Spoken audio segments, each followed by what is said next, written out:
Imagine trying to build a house using blueprints from, say, the wrong decade, you know? The materials might not fit, the design's probably outdated. Yeah, the whole thing could end up being, well, completely off. Exactly. Well, today on the deep dive, we're looking at something kind of similar unfolding in Ann Arbor, Michigan. Ah, yes. With their draft comprehensive plan. Right. They're crafting this big roadmap for the city's future, a really key document. But it seems like some of the core assumptions about housing are based on data that might be a bit past its prime. It definitely raises some big questions. This plan, it's the blueprint for growth, for zoning, infrastructure, Yeah. everything, really. Sure. And, well, right now, a key piece on housing availability seems anchored in 2022. Okay, let's unpack that. So the draft plan uses these 2022 numbers to describe housing vacancy. Correct. But we've been looking at some much newer info, and, well, it suggests the picture on the ground today, regarding empty homes and apartments might look pretty different. That's exactly it. For this deep dive, we've gone through the draft comprehensive plan itself, naturally, but we've also got recent figures from CoStar Real Estate information. That's from May 2025. Okay, very current. Yep. And the Census Bureau's American Community Survey, the ACS data for 2023. Plus some estimates from SEMCOG, the Southeast Michigan Council of Governments, from July 2024. So a few different angles, different time points. Different snapshots in time, exactly. So our mission today really is to understand these different snapshots. We want to, highlight the discrepancies, talk about why having current info is so important when you're planning a city's future. And think about what these different numbers might actually mean for Ann Arbor. Exactly. We're just here to lay out what the data seems to be showing as clearly and neutrally as possible. Okay, so let's start with the main point of friction. The old versus the new data. Page 48 of the draft plan, using those 2020 figures, it says there's a 1.1% vacancy rate for homeowners and 3.1% for renters. And they describe this situation as creating an unhealthy balance. Okay, unhealthy balance. Got it. Based on 2022. But this is where it gets interesting, right? Because the newer sources... They tell the different story. CoStar's data from May this year puts the market rate rental vacancy at 6.9%. 6.9%. That sounds a lot higher than 3.1%. It is. And here's the kicker. On the exact same page of the draft plan, page 48, it actually defines a healthy housing market as typically having vacancy rates between 5 and 8%. Wait, really? So the plan's own definition of healthy Suggests that the latest CoStar number, 6.9%, actually falls right within that healthy range. Wow, okay.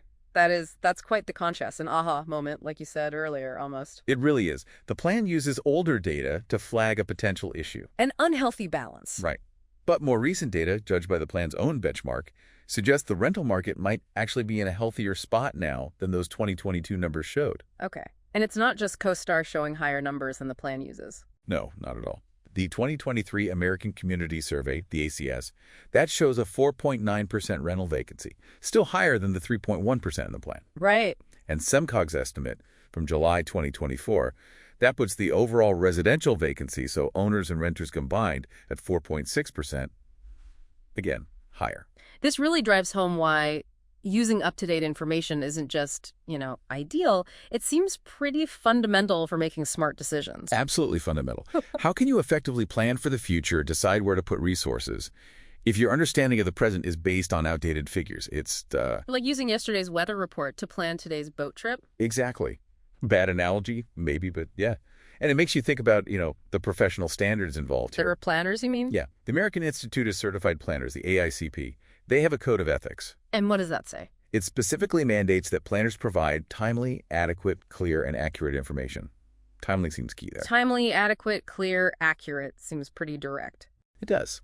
And their sustaining places principles also talk about using recent and reliable data and integrating the most current and best available data into plans like this. So the professional expectation is clearly there. Use the best, most current stuff you have. Right. And this is where it gets even more puzzling, perhaps. We found that the city of Ann Arbor actually subscribes to CoStar. That's right.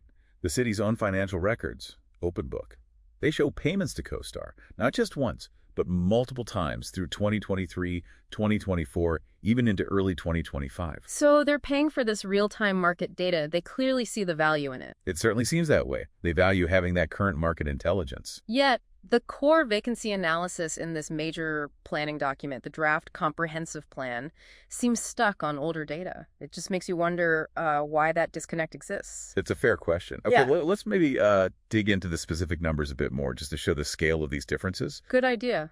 Lay it out for us. Okay, rental vacancy rates. CoStar, May 2025, market rate, 6.9%. There's student housing data, 5.3%. Neither of those seems to be factored into the plan's core vacancy discussion. Okay, omit it. Then you have the 2023 ACS one-year data, 4.9% rental vacancy, also omitted from that key section. SEMCOG's July 2024 overall estimate, 4.6% omitted. Seeing a pattern here. Even the longer-term ACS averages, the 5-year ones which smooth things out. 2019-2023 was 3.4%. 2018-2022 was 3.2%, both omitted. And the one they did use. The ACS 1 year from 2022, Okay. 3.1%. That's the one highlighted in the draft plan. It's basically the lowest recent figure available besides maybe 2019. So consistently choosing the lower, older number for rentals while more recent data points higher. What about homeowner vacancy? Is it the same story? Well, it's interesting. The plan uses the 2022 ACS figure again. 1.1% homeowner vacancy. Okay. But the 2023 ACS data, the more recent number, it's actually lower at 0.7%. So in that case, they use the older, higher number from 2022, not the newer, lower one from 2023. Precisely. Again, the 2022 figure is the one selected for the plan's narrative. In other recent years, like 2021, ACS was 2.3%. 2019 was 0.9%. The 5-year averages were around 0.8% to 1.0%. None of those are emphasized. So it really does look like a consistent choice to use the 2022 data point, regardless of whether newer data is higher or lower. That's how it appears, yes. And another thing that's quite noticeable is the lack of focus on overall vacant housing units in this part of the plan. You mean just the total percentage of all housing units that are empty, regardless of why? Exactly. That gives you a broader context. Right. In 2023, the ACS showed 8.3% overall vacant units in Ann Arbor. 8.3%. That sounds pretty high. It's higher than some other recent years. 2022 was 7.1%, 2021 was 6.6%, but back in 2019 it was even higher, 10.2%. Okay. The 5-year averages hover around 7%. SEMCOG's recent overall estimate was 4.6%, though that's just one benchmark. And CoStar's market rate rental vacancy, we mentioned, 6.9%. That contributes to this overall pool. So by not really discussing that overall vacancy number, are they potentially missing or maybe obscuring a part of the picture? Well, you could argue it removes important context. These overall vacant units include places for rent, for sale, yes, but also units rented or sold but not occupied yet, seasonal housing, places being renovated. Stuff that isn't immediately available, maybe, but still part of the total housing stock. Exactly. It represents supply in the pipeline or temporarily off-market, and it influences market dynamics. Leaving it out gives a narrower view. Okay, so we've clearly established these discrepancies exist, but let's get practical. Why should, someone living in Ann Arbor actually care about this data stuff? What are the real-world consequences? Well, the implications can be pretty significant, I think. Yeah. First off, using older data can just plain mislead the public about what's really going on with housing. How so? If people are consistently told vacancy is incredibly tight based only on 2022 numbers, it creates this narrative of extreme scarcity. That narrative might not fully reflect the current reality, especially if rental vacancy is now, say, 6.9%. And that perception, that narrative, that could then influence public opinion on things like new development, right? Absolutely. Which leads to the second point, potentially flawed policy decisions. Okay, like what? Well, if the city leadership genuinely believes there's this extreme crunch based on old data, they might push for, say, really aggressive citywide rezoning or offer big incentives for developers. Thinking they desperately need any new housing fast. Right. But if the market, particularly the rental market, is already loosening up, as the 6.9% vacancy rate suggests, those policies might not be perfectly calibrated. You could risk overshooting. Overshooting? You mean building too much? Potentially, yeah. Approving more projects than the market can readily absorb in the near term based on that outdated scarcity narrative. That could lead to an oversupply later, maybe impacting property values or leading to more vacant units down the road. Okay, so mismatching the policy to the actual current market conditions. That makes sense. And beyond policy specifics, there's just the fundamental issue of public trust, isn't there? Yeah, that feels important. When it looks like data is being chosen selectively, this inconsistent data selection methodology we talked about. Right, using the 2022 number for rentals when newer ones are higher, but also using the 2022 number for homeowners when the newer one is lower. Exactly. That pattern, plus omitting the overall vacancy context, it can make people question if the analysis is truly objective. Is the data driving the conclusions, or is a desired conclusion maybe influencing the data selection? That kind of perception really damages trust in the whole planning process. It definitely raises questions about the why behind those choices. Now, you mentioned trends earlier. Does the data we have give any sense of direction? Are vacancies going up or down? Well, you always have to be careful comparing different sources directly. They have slightly different ways of measuring things. But But when you look across the different data sets from, say, 2019 up to CoStar's 2025 data, there does seem to be an upward trend indicated for rental vacancies, particularly since that 2022 low point used in the plan. So the market might be adjusting, maybe responding to new buildings coming online or economic shifts. That's what the trend could suggest, yeah. Yeah. A dynamic situation that focusing only on 2022 kind of freezes in time and potentially misses. Okay. And what about the regional picture? You mentioned comparing Ann Arbor to the wider area using CoStar. How does it stack up? It's pretty interesting, actually. Ann Arbor's market rate rental vacancy, that's 6.9% from May 2025, it's actually slightly lower than the rate for the greater Ann Arbor area, which CoStar puts at 7.3%. Oh, okay. So Ann Arbor isn't some kind of high vacancy outlier compared to its surroundings. Doesn't appear so, no. Yeah. And for student housing, Ann Arbor's 5.3% is very close, just a tiny bit higher than the regional 5.1%. So broadly similar. That's useful context. The trends in Ann Arbor might be part of a bigger regional pattern then. It's certainly possible. And construction activity tells a similar story.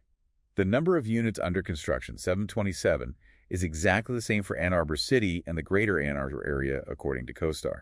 Meaning all the current multifamily construction in the wider region is happening within Ann Arbor city limits. Based on that CoStar data for units, yes. And for student housing beds under construction, it's also identical. 3,027 beds in Ann Arbor, 3,047 in the greater area. Wow. Okay. So development is very concentrated right now. It seems so. And if you add up the currently vacant units plus those under construction, sort of a near-term supply picture, Yeah. Ann Arbor has about 2,360 total units and roughly 3,660 student beds in that combined pool. The greater area has more total units, almost 4,000, but about the same number of student beds, around 3,700. Okay. Lots of numbers, but paints a picture. So, wrapping this all up, trying to boil it down, what's the main takeaway from this whole deep dive into Ann Arbor's vacancy data? I think the central point is pretty clear. The most current data we have from multiple sources paints a significantly different picture of housing vacancy, especially for rentals, compared to what's presented in the city's draft comprehensive plan using 2022 figures. That rental vacancy rate, in particular, seems quite a bit higher now, potentially landing right in the healthy range the plan itself defines. And this just hammers home how crucial it is to use the most current, most comprehensive data you can get your hands on. Right. Absolutely. For making sound planning decisions that shape the city's future, definitely. But also just for basic transparency and maintaining public trust in the whole process, you need to build these critical plans on the firmest possible foundation of current reality. Couldn't agree more. Okay, so for you, the listener, maybe a final thought to chew on. Yeah. What are the broader implications when really important decisions about a city's future might be based on information that isn't quite up to speed? Does it suggest maybe that residents need to be more active, perhaps? More engaged in looking at the data that underpins these big plans? It's a good question to ponder. Maybe even, take a look at Ann Arbor's draft comprehensive plan yourself. Compare it to some of the publicly available data we've talked about today. It might just offer a fresh perspective on how your city or any city is planning for what comes next.